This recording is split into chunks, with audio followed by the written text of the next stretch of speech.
My father, David, worked as a train driver, and my mother, Sarah, was an office secretary. They already had my brother Michael, their pride and joy, who was 5 years old when Mom found out she was pregnant with me. She discovered it late, when I was already moving inside her.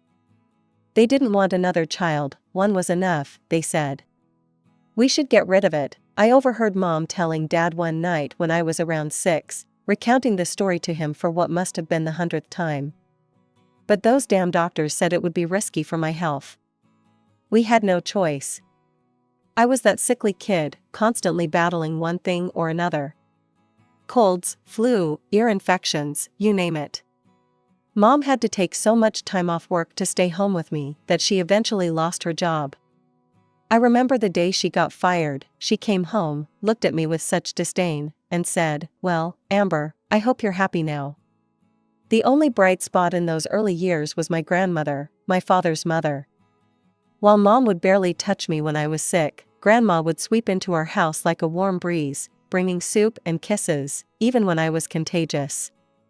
"Come here, my sweet girl," she'd say, wrapping me in her arms while Mom watched from the doorway, shaking her head. "Mom, you'll catch whatever she has," Dad would warn. Grandma would just laugh. "Love is the best medicine," she'd say, kissing my forehead. She helped us financially too, which was the only reason we managed to stay afloat during those years. Mom made sure I knew this, regularly reminding me how much of a burden I was on the family finances. Michael was everything I wasn't: healthy, athletic, the apple of our parents' eyes. While I spent my days in bed or at doctors' offices, he was out playing soccer, winning medals, making our parents proud. They'd beam at him during dinner, asking about his day, his friends, his dreams, while I pushed food around my plate, invisible. Then, almost like magic, when I turned 8, my health took a turn for the better. It was as if my body finally decided to cooperate. No more constant illnesses, no more missed school days, no more doctor visits. Mom was able to go back to work, though her career never recovered to what it had been before. Finally, Mom said when I made it through my first month without getting sick, "Maybe now we can have some normalcy around here." But normalcy, I would learn, didn't mean what I hoped it would. It just meant I was healthy enough to fade into the background of our family portrait, a shadow behind the golden child that was my brother. Grandma kept supporting Dad and our family, making sure we had everything we needed. But what really showed her love for us was when she set up education funds for both Michael and me. "Education is the key to everything in life," Grandma would tell us during our weekend visits to her house. Her eyes would sparkle as she spoke about our future. "With good education, you can achieve anything you dream of." I spent a lot of time at Grandma's house, not because my parents wanted me to bond with her, but because they wanted time alone with Michael. It became such a routine that I kept a toothbrush and pajamas at her place. "Your parents are taking Michael to his soccer tournament this weekend," Grandma would say, trying to mask the sadness in her voice. "We'll have a girls' weekend, just you and me." I remember one particular Saturday when I was watching TV at her house. Mom had called to say they'd be late picking me up because Michael's basketball game went into overtime. "They won," Grandma said after hanging up the phone. "Your brother scored the winning points." "That's nice," I mumbled, already used to hearing about Michael's achievements.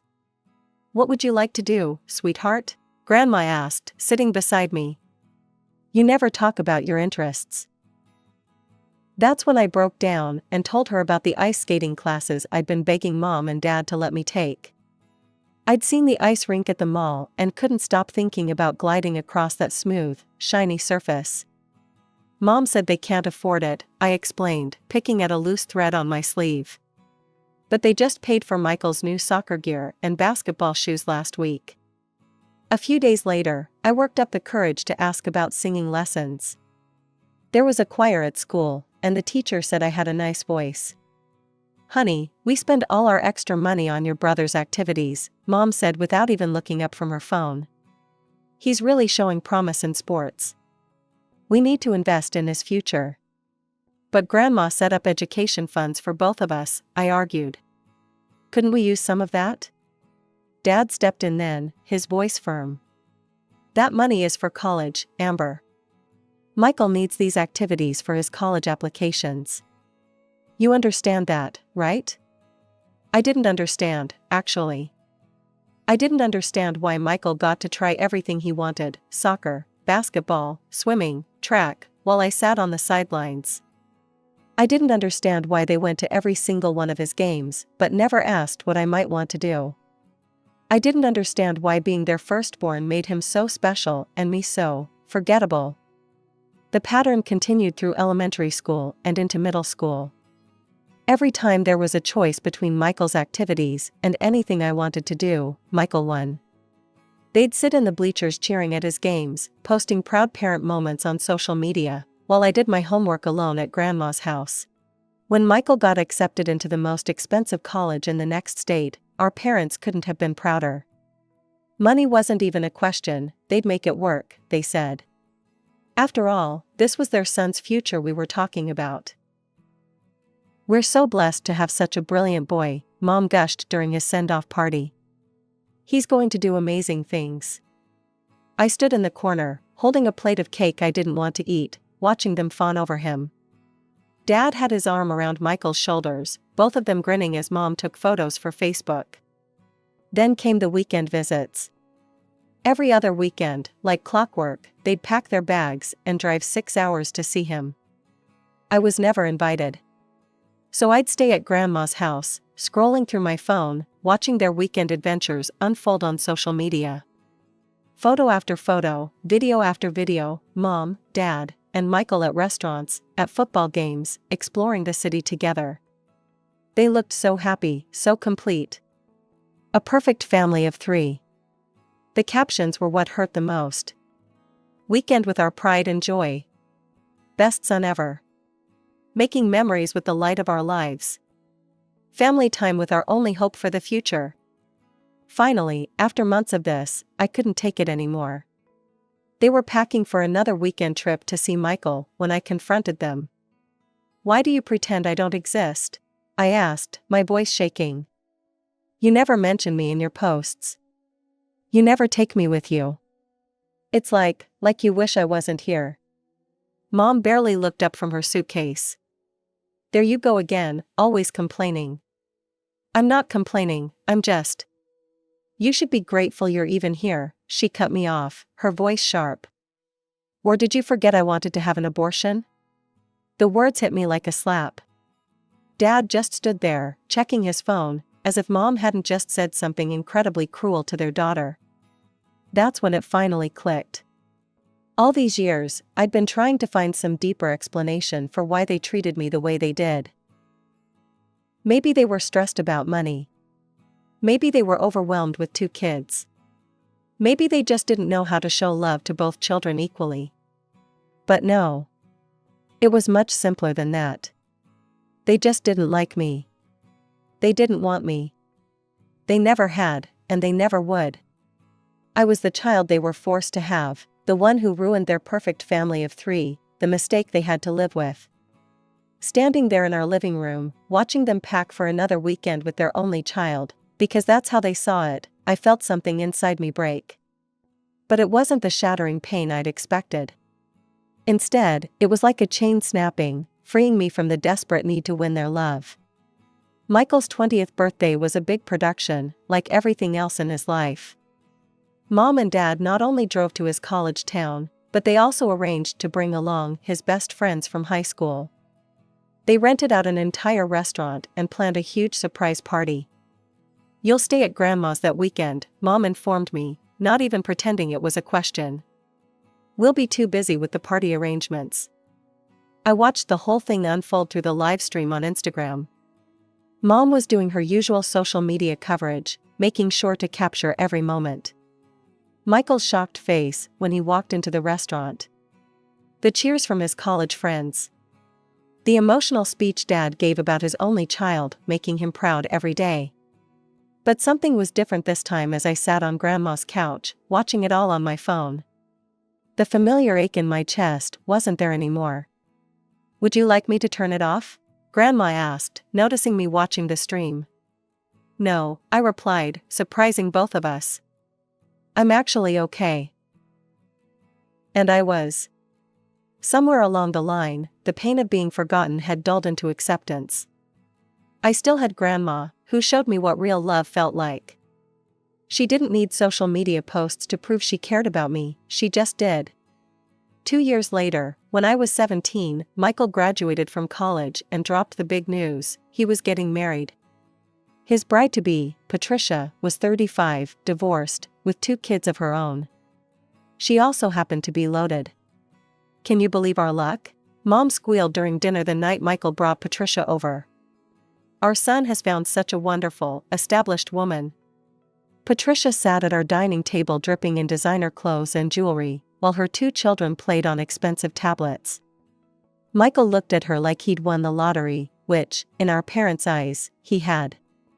We're going to throw you the most amazing wedding, Dad declared, already pulling up venues on his phone. Nothing but the best for our boy and his new family. The plans grew more extravagant by the day. Premium venue, gourmet catering, live band, ice sculptures, the works. The costs kept climbing higher and higher. One evening, after hearing them discuss flying in some famous chef for the wedding, I finally asked the question that had been nagging at me. Where are you getting all this money from? I asked during dinner. This must cost a fortune. Mom and Dad exchanged a look I couldn't quite read. That's none of your concern, Amber, Mom said dismissively, waving her hand like she was shooing away an annoying fly. The important thing is making a good impression on Patricia. This wedding needs to be perfect. I looked down at my plate, that old familiar feeling of being an outsider in my own family washing over me again. But this time, there was something else too, a nagging suspicion that they were hiding something. Well, it was sudden. I was deep in my exam preparation when Mom called. Her voice was shaking as she told me Dad had been in a train accident. My stomach dropped. Despite everything, he was still my father. The hospital corridors were eerily quiet when I arrived. I found Dad's room easily. Mom was already there, hovering by his bedside. Dad was awake, propped up against white pillows, his face bruised but not too severely damaged.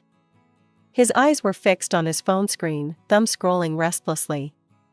"Hi, Dad," I said softly. He barely glanced up. "Has Michael called?" he asked Mom, completely ignoring my presence. "Not yet, honey," Mom replied. "I'm sure he will soon." I stood there awkwardly, feeling like an intruder in this scene. The steady beep of the heart monitor filled the silence between us. Finally, Mom turned to me, her face twisted with worry, not for Dad's health, I would soon learn, but for something else entirely. "Your father made a mistake," she said bluntly. "He violated some safety protocols at work. The company's refusing to cover his medical expenses or pay any compensation." Dad shifted uncomfortably in his bed, still staring at his phone. "We need money for his treatment," Mom continued. "A lot of money." Without thinking, I blurted out, "What about my education fund? The one Grandma set up? We could use that, I don't mind. Dad's health is more important than college." I expected gratitude, or at least acknowledgement of my offer. Instead, Mom let out a sharp, bitter laugh that made me flinch. "Oh, Amber," she said, shaking her head. "That money's long gone. We used it for Michael's wedding. We needed to make an impression on Patricia's family." The words hit me like a physical blow. I stood there, trying to process what I was hearing. They had taken my education fund and spent it on Michael's wedding. And now? "You need to get a job after graduation," Mom declared. "Take out a loan. Your father needs this treatment, and you need to help pay for it." The fluorescent lights buzzed overhead as I stared at my parents, these people who were supposed to love and protect me. In that sterile hospital room, surrounded by the smell of disinfectant and disappointment, I finally understood the full extent of their betrayal. "How could you spend my education money?" I demanded, my voice rising despite the hospital setting. "That wasn't yours to spend. Grandma gave it to you specifically for my future." Mom's face hardened into that familiar look of contempt I'd seen so many times before. But this time, instead of shrinking away, I stood my ground. You have no right to demand answers from us, she spat. None at all. You should be grateful you're even alive to ask questions. Or have you forgotten that I wanted to abort you? The words hung in the air like poison. I'd heard them use my almost abortion against me countless times before, but this time was different. This time, they'd crossed a line that couldn't be uncrossed. I ran. Past the nurse's station, down the sterile corridors, through the automatic doors, and into the parking lot. My hands were shaking so badly I could barely get my phone out of my pocket. Through tears, I managed to dial Grandma's number. Sweetheart, her warm voice came through the speaker. What's wrong? Everything spilled out in a rush: the accident, Dad's treatment, my stolen education fund, Mom's cruel words. As I spoke, my voice kept breaking, but Grandma listened patiently to every word. When I finished, there was a moment of silence before she spoke, her voice steely with determination I'd never heard before. Pack your things, she said firmly. All of them. You're moving in with me. Right now. I'm so sorry I didn't step in sooner. I drove home in a daze, pulled out my suitcases, and started throwing in everything I owned. Clothes, books, the few precious mementos I'd collected over the years. I was halfway through emptying my dresser when I heard the front door slam. What do you think you're doing? Mom's voice cut through the room like a knife. I didn't stop packing. I'm leaving, I'm going to live with Grandma. Oh no, you're not, she said, stepping between me and my suitcase. Your father needs someone to take care of him at the hospital. I'm exhausted from all this. You need to step up and do your part. I laughed, a hollow, bitter sound that surprised even me. My part? Michael's your precious golden child. Why isn't he here helping? Where's your perfect son now? Mom's face crumpled slightly, and for the first time I saw something besides anger in her eyes: fear. Michael, he can't help right now, she admitted, sinking onto my bed. Things aren't good with Patricia. She doesn't give him any money. She just shows him off at parties like he's some trophy husband. And now? She took a shaky breath. Now she's threatening to throw him out. He has nowhere else to go. He'll have to come back home until he finds a job. A job? I couldn't help but scoff. Michael's never worked a day in his life. How long do you think that will take? That's why we need you, Mom said, her voice taking on that manipulative tone I knew so well. Your father needs treatment now. We can't wait for Michael to find work. You need to help us. I zipped up my suitcase with finality. No, I'm done. You stole my education fund. You've treated me like garbage my entire life. I'm not going to take out loans to fix your mistakes. I'm not going to put my life on hold to take care of the father who never cared about me. I'm done. Amber, you can't. Watch me. I grabbed my suitcases, walked past her frozen figure, and headed for the door. At the threshold, I turned back one last time. Try asking your only child for help. I'm sure he'll figure something out. The drive to Grandma's house was a blur, but with each mile, I felt lighter. By the time I pulled into her driveway, I was crying again, but this time, they were tears of relief. It took less than 3 days for my mother to turn my departure into a social media spectacle. The same Facebook account that had pretended I didn't exist for years suddenly couldn't stop talking about me. Heartbroken, her first post began. Our youngest daughter has abandoned us in our time of need. While my husband lies in a hospital bed, she refuses to help her own parents. Instead, she's run away to live with her grandmother. How did we raise such a selfish child? The comments started pouring in immediately. Distant relatives and family friends who'd only seen the carefully curated version of our family life were quick to condemn me. But then came the other voices, the ones who had seen the truth over the years. My cousin Emma commented, "Are you going to tell everyone how you ignored her for years? Or should I?" My Aunt Rachel chimed in, "Funny how you never mentioned Amber in your posts until you needed something from her." Then came my Aunt Lisa's post. As Mom's sister and a family law attorney, her words carried extra weight. "Sarah, I need to warn you publicly since you're ignoring my private messages. You are publicly defaming your minor daughter. Amber is 17. By law, you are still responsible for her care and well-being. The fact that she felt compelled to leave home and that you're now engaging in a social media campaign against her could attract attention from Child Protective Services. Is that what you want? Because I can assure you, if they investigate, they'll find a lot more than just these Facebook posts." Mom deleted her original post after that, but she wasn't done. She showed up at Grandma's house the next morning, barging in without knocking. "Mother," she addressed Grandma, ignoring my presence completely. "You need to talk some sense into Amber. This little rebellion has gone on long enough." Grandma set down her coffee cup with deliberate slowness. I'd never seen her look so stern. "Rebellion," she said quietly. "Is that what you call it when a child finally stands up to years of mistreatment?" "Mistreatment?" Mom scoffed. "We gave her everything." "Everything?" Grandma's voice rose slightly. "You gave everything to Michael. You spent Amber's education fund, money I specifically set aside for her future, on his wedding. A wedding that was nothing but a show to impress a woman who's now threatening to throw him out.